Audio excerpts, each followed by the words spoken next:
Môre julle, vir die afgelope 3 dae se oordenkings het ons besef dat ons moet reg wees as Jesus weer kom, dat ons moet reg praat en ook reg lewe. Vandag kyk ons hoe ons moet heilig wees.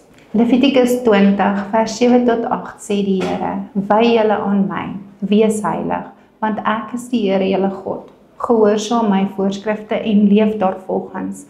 Ek is die Here, ek heilig julle aan my. God het Israel uit al die volke gekies as sy volk en 'n verbond met hulle gesluit, maar hy dring daarop aan dat hulle heilig sal wees, soos hy en sy gebooie sal gehoorsaam. 'n Heilige lewe beteken om God se voorskrifte te ken en daarvolgens te lewe.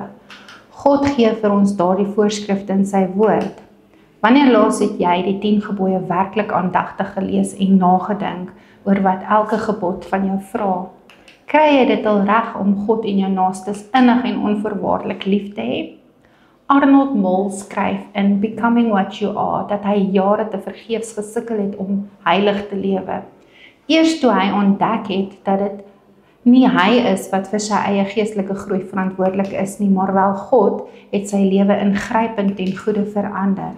God is dus verantwoordelik vir wat jy is, maar jy self is steeds verantwoordelik vir wat jy doen, vir die manier waarop jy lewe. Dit is God wat jou silwer skoon voor Jesus laat staan. Dit is hy wat jou toerus en bekwaam maak om met sy wil te doen.